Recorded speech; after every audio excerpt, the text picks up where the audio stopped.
This is going to sound terrible. Now, whenever I hear that sentence, I know we're getting closer to what is really and actually hurting. Hi, I'm Dr. Lori Stevick Rust. 40 years of sitting with people through their hardest moments has taught me one thing: our power lives in our courage to be real.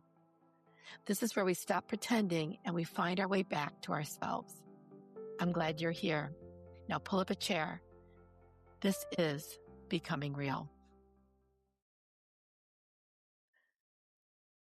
What if I don't want to be the caregiver? I can almost hear some of you gasping and some of you sighing in relief that it has been finally said out loud. It's a hard sentence to say, even alone for many people. They tend to soften it. They say things like, I'm overwhelmed, or I don't know how much longer I can keep this up. And both may be true. But sometimes the fuller truth is, I never wanted this role. I don't want this level of responsibility for this person. And I'm afraid of what that says about me. Now, we talk about caregiving as an act of love, and often it is. Caring for someone who once cared for us can be deeply meaningful. It can feel like an honor to accompany a person that we love through illness and the end of life. But that's not everyone's story. The way we talk publicly about caregiving often leaves out the adult child who was abused, the daughter who has been estranged from her mother for years, and the spouse whose marriage was already in serious trouble before the illness. They are all still expected to step forward. And because caregiving is so closely associated with love, they may never admit that they do not want this role. They may be afraid that people will judge the entire relationship and their character by what they are willing to provide now. I've spent 40 years as a health psychologist, and I've heard some version of this from many caregivers. It usually comes after someone has described the appointments that they're taking care of, the medications, the phone calls, and the decisions that have to be made. Then usually her voice becomes quieter. And she may say something like, this is going to sound terrible. Now, whenever I hear that sentence, I know we're getting closer to what is really and actually hurting. Sometimes what comes next is, my mother was never there for me, or my father was abusive. Or sometimes a spouse says, our marriage was in trouble long before this diagnosis. And sometimes the person may say, I love her. I just don't want to give up the rest of my life for this level of care. When I hear that, I don't assume I already know what she should do. I want to understand the relationship, what kind of care is needed in the present, and what the family is expecting of only one person to carry. Remember, the diagnosis may be new, but the relationship is not. And yet, when someone becomes ill, families often behave as though everything that happened before the diagnosis should simply disappear. Your mother needs care, so the fact that she criticized and controlled you for 40, 50, 60 years is suddenly treated as irrelevant. Your father has dementia now, so the abuse that was inflicted on you for many years, you're suddenly expected to place quietly in the past. Your spouse has had a stroke, so the marriage that you were thinking about leaving can no longer be discussed. It's as if the illness is treated almost like an eraser. But becoming ill does not automatically repair a relationship. It doesn't create trust where there was none, and it doesn't make someone emotionally safe simply because they now need help. What strikes me is how quickly people turn all that history into a judgment about themselves, and often others as well. They're already managing the medications, appointments, bills, and difficult behaviors. Then they add another burden through the internalized statement of, what kind of person am I if I don't want to do this? That's the conversation I want us to have. What do you feel like you owe someone who needs care when the relationship has also caused you great pain? What if you love the person, but you don't want your entire life taken over by this deep level of care? And if you can't provide hands-on care, are there other ways to make sure the person is cared for? Now, I'm not talking about walking away because someone has become inconvenient. I'm talking about being honest about the relationship, what the person needs and what you can provide without losing your own health in the process. guilt can't be the entire care plan. Let me remind you again, guilt cannot be the entire care plan. And this is not a rare family situation. Carl Pilmer's research found that roughly 1 in 4 Americans is estranged from at least one family member. That means many people are being asked to care for someone that they haven't spoken to in years. For some, the estrangement followed a specific rupture.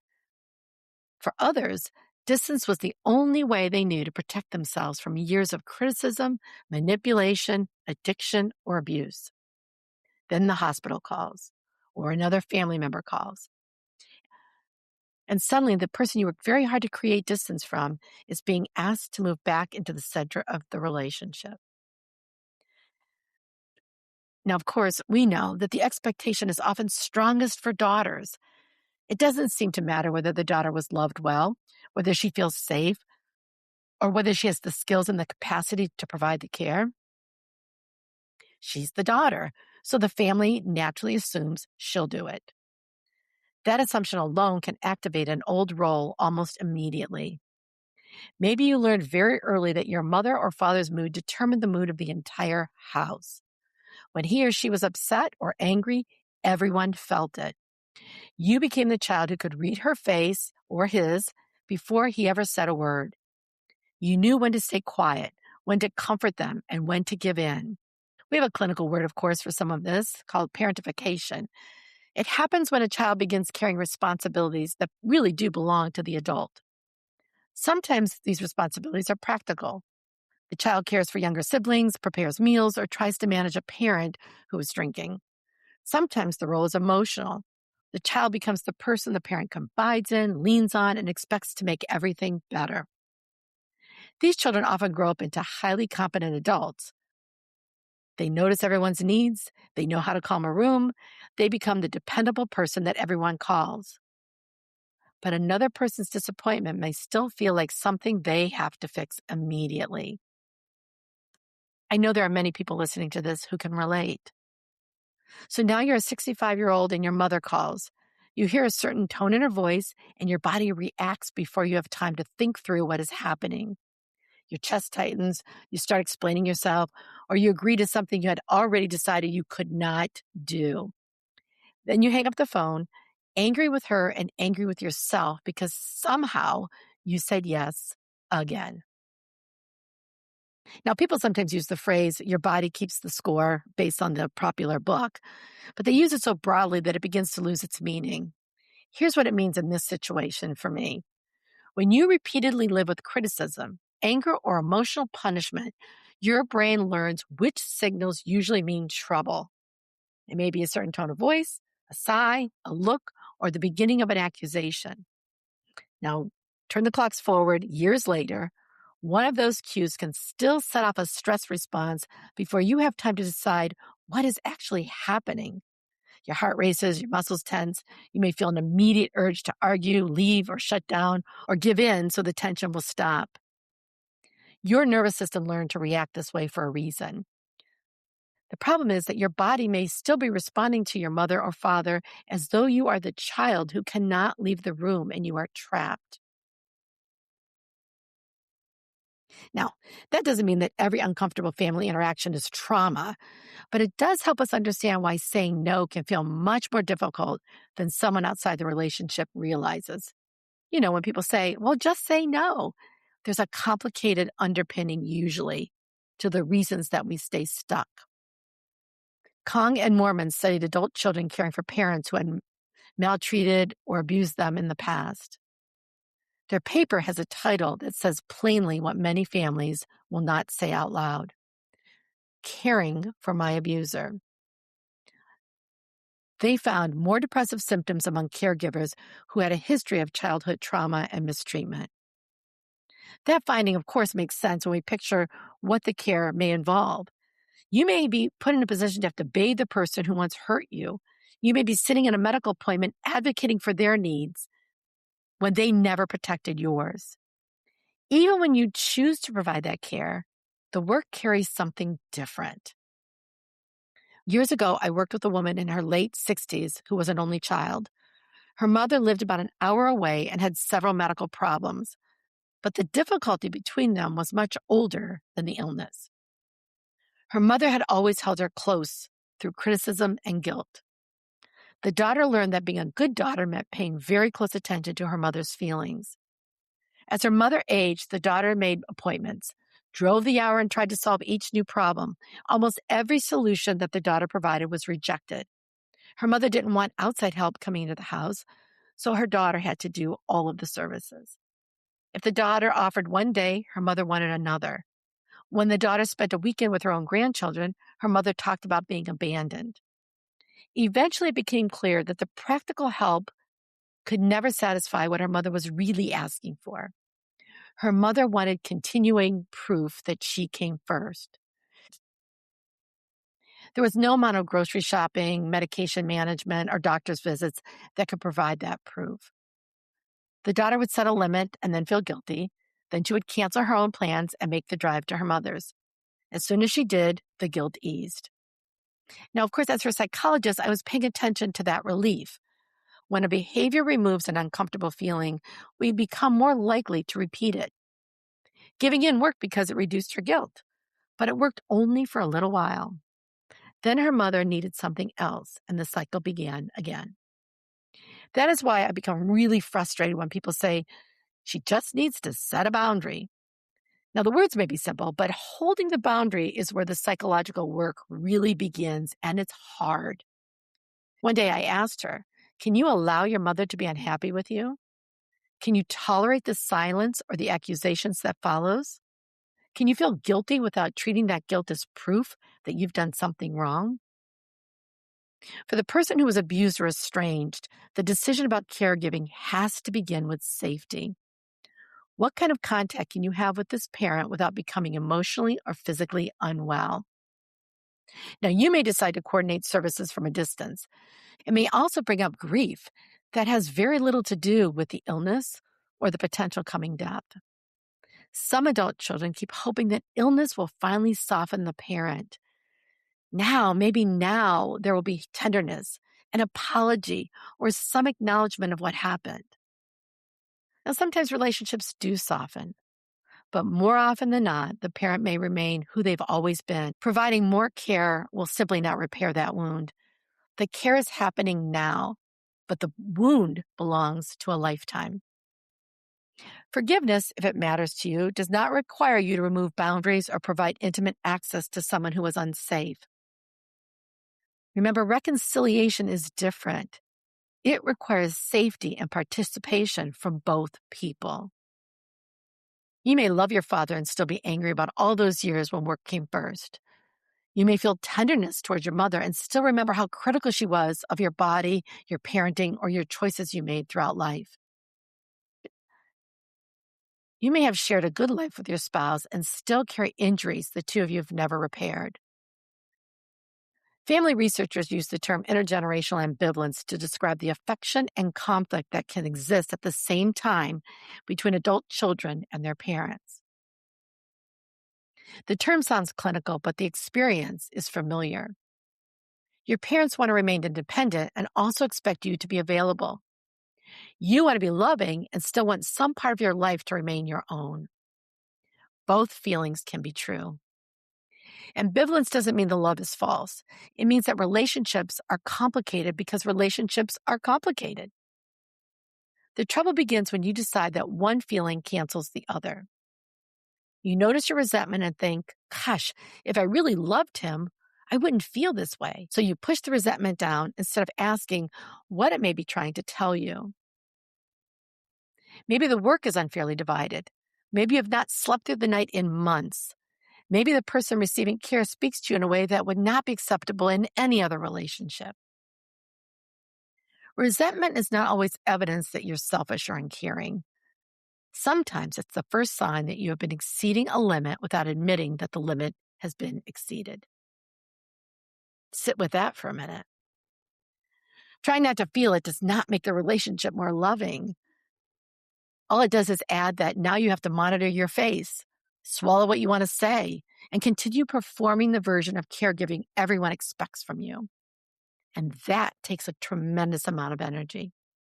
And eventually, it can make genuine connections far more difficult. It's hard to be present with someone when so much of your energy is going into pretending that you're having a different experience. Of course, that doesn't mean saying every frustrating thought the moment you have it. The person receiving care may be frightened, confused, or vulnerable, and your feelings still need to be handled responsibly. But the full truth needs to go somewhere. This may be in a therapist's office, a caregiver group, a journal, or one person you trust enough to tell the truth. You need one place where you can say, I love this person and I resent what this is doing to my life, without anyone rushing in to tell you which feelings you're allowed to have. And for some people, the relationship was loving. The history is not the primary source of pain. The care has simply become far more than one person can manage. I mean, just look at the numbers. According to the 2025 Caregiving in the U.S. report, approximately 63 million American adults are providing ongoing care, and 3 out of 5 of them are women. Many are managing medication, wound care, incontinence, wandering, agitation, and medical equipment while also working or raising children. Only about 22% say they receive training for the complex care they're expected to provide. So when someone says, I can't keep doing this, we need to look at what she or he is actually being asked to do. Is she coordinating every appointment? Is she providing personal care? Is she responsible for the finances and the medications? Is she also the person responding every time the phone rings? Sometimes the problem is not that she does not want to care. The problem is that the family has turned one person into the entire care system. Role captivity is the name that you often will see in the caregiver literature, coined by Leonard Perlin. He used it to describe the experience of feeling trapped in a role you didn't choose and cannot see a way to leave. This is more than having a difficult day. You dread the drive to your mother's home. You feel angry when the phone rings before you even know who's calling. You stop making plans because something always happens that you have to change them anyways. I've even had some caregivers begin fantasizing about getting sick themselves because illness feels like the only reason the family would allow them to stop and rest. 2 caregivers may be doing very similar work. One says, this is hard, but I want to be here. The other says, there is no way out. Both may be exhausted, but they're not having the same psychological experience. The second caregiver has lost any sense of choice.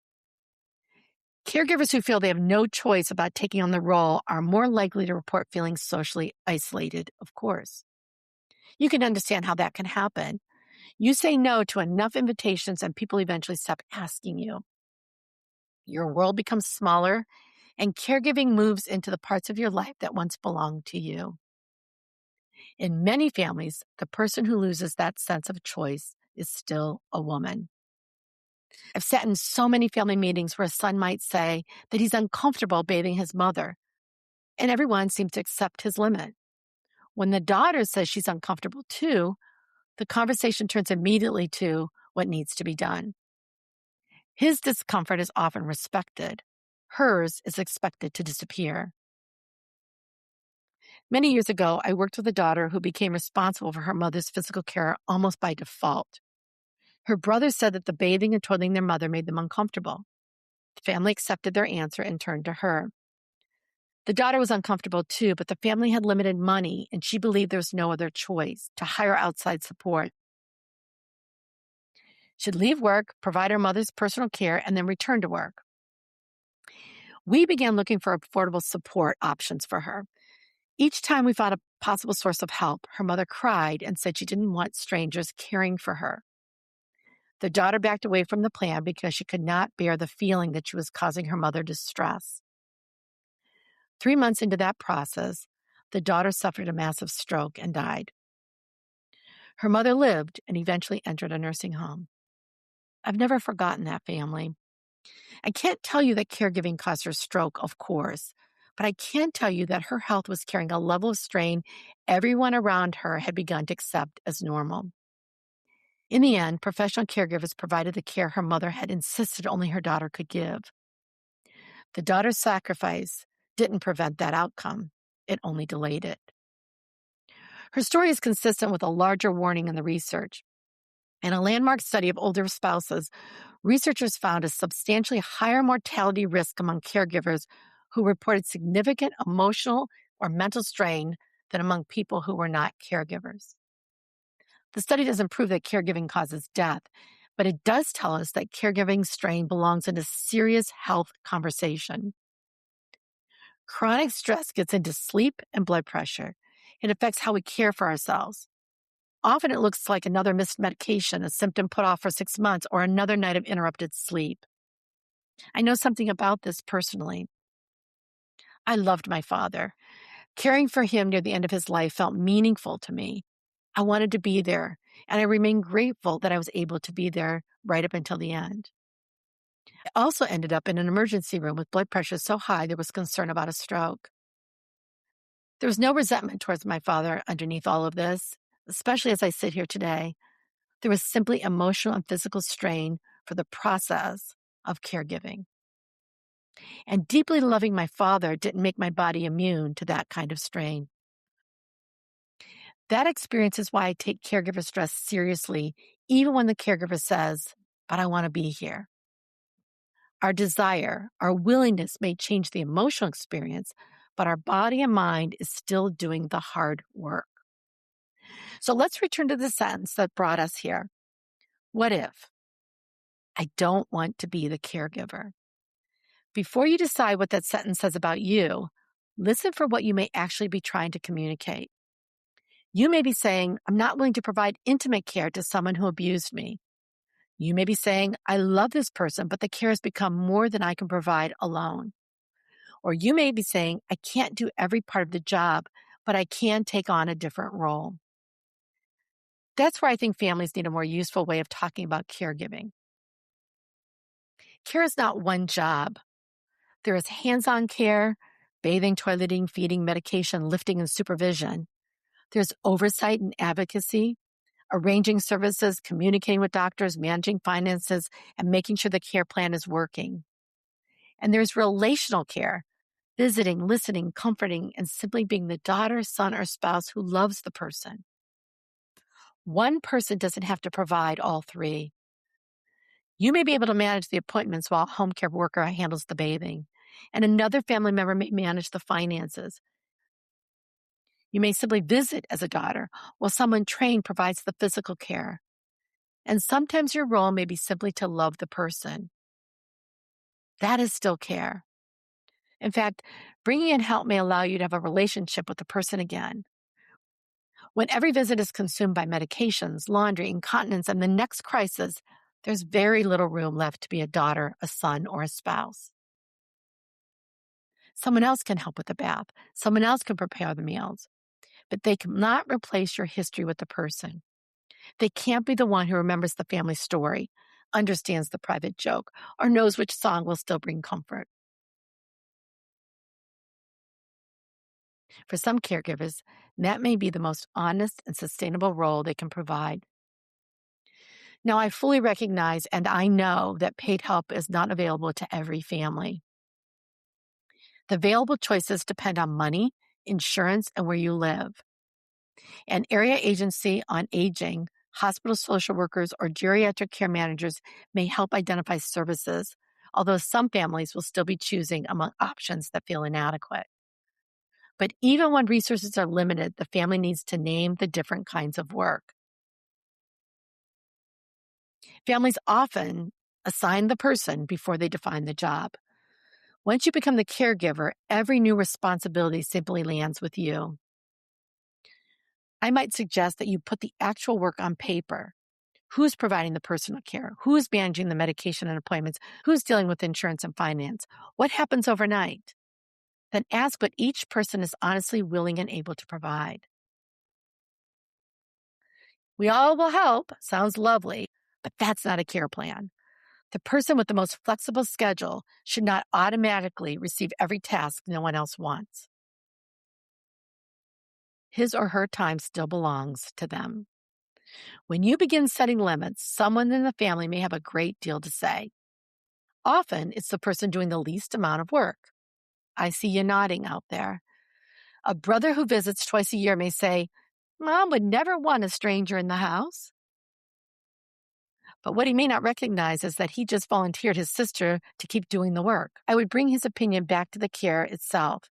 If he believes mom should remain at home, which days can he cover? If he opposes hiring an aide, what is he prepared to do instead? You can say, I can sometimes manage her appointments. I cannot provide bathing or overnight supervision. This is what her care requires now. You don't have to make every family member agree with your limit. Say what you can do, what you can't do, and what remains uncovered. If the family keeps falling into old roles, bring in someone neutral. I always suggest an outside person, a social worker, a geriatric care manager, a therapist, a mediator can help keep the conversation focused on the actual needs. Caregivers often underestimate their workload because it arrives in fragments. Your nervous system does not experience the hours between interruptions as truly free when you're waiting for the next call or the next shoe to drop. Look at your health too. Are you sleeping? Have you missed your own medical appointments? Has your blood pressure changed? Are you drinking more because it's the only way you can settle down at night? I need more help may be true, but it's too vague to change the care plan. What do you really need? Do you need uninterrupted sleep? Someone else to manage appointments? Personal care several mornings a week? The help should address what is actually breaking down for you. You may be surprised to find that you feel relief when the arrangements change. Caregivers are sometimes ashamed of that relief as though it proves they didn't love the person enough. I know we get into all kinds of kooky thinking around caregiving and love and how it's all commingled, but it doesn't prove that. It tells you the pressure has changed. So perhaps the question underneath, I don't want to be the caregiver, is this: what kind of care can I honestly and safely provide? That question changes the conversation. It takes us away from deciding whether someone is a good daughter, a devoted spouse, or a loving person. It brings us back to the relationship as it actually was, the care that is actually needed, and what this caregiver can realistically sustain.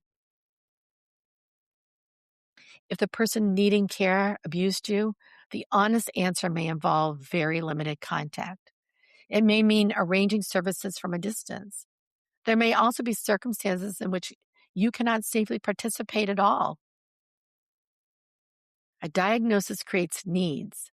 It does not erase the history between two people or create an obligation to provide intimate access to someone who once harmed you. If the person needing care is someone you love, your answer may be different. You may want to remain involved while recognizing that you cannot continue being the entire care system. I keep thinking about the daughter who suffered the massive stroke. Their care plan worked only as long as she ignored every signal that it was taking her down. After she died, her mother received professional care anyway. That daughter didn't fail the care plan. The care plan failed her because it depended on her never reaching a limit. We shouldn't wait for a caregiver's body to make the decision. So when someone says, I don't want to be the caregiver, I don't hear a confession. I hear information that needs to be taken seriously. And as the psychologist, of course, I want to know what happened in the relationship. I want to know what kind of care is required now and this person can provide without being ill herself. And I think the rest of us need to be much more careful about what we assume we are seeing. We may see a daughter who rarely visits, and we decide she's selfish. We may see a son arranging care from a distance and assume, oh, he can't be bothered. We may see a spouse move someone into a care facility and believe she gave up too soon. But we don't know what happened inside the family. We don't know what the relationship was like before the illness. We don't know how long this person tried to manage alone, what it cost, or what finally made it impossible to continue. What looks like neglect from the outside may be the distance someone needs to remain safe. What looks like selfishness may be a person refusing to sacrifice her health to a care plan that was never sustainable. And what looks like abandonment may be the decision that finally gets everyone the care they actually need. Of course, that doesn't mean that we ignore genuine neglect or pretend every decision is a healthy one. It means we stop deciding that we understand an entire relationship because we can see one part of it. When we do that, we do a great disservice to each other. Remember, the diagnosis may be new, but the relationship isn't. Sometimes the most responsible sentence in the room is, I can't be the person who does all of this, or I can't be the person who cares for this person. Those sentences don't end the conversation about care. They simply tell the truth that an honest care plan has to begin with. So before you judge the person who stepped back, ask yourself what part of the story you may not know. Because caregiving is visible, but the history that came before is not. Be kind and gentle to each other who are on this caregiving journey. Thank you for spending your time with us today. Before you go, if this episode touched something real in you, please consider sharing it with someone who may need that too. If you'd like to stay connected beyond the podcast, sign up for my email list at drloristevick.com. That's where I share more reflections, resources, and an invitation to join the real conversation, which is my free live monthly gathering for women who want deeper conversations beyond the podcast. Until next time, be brave enough to be real.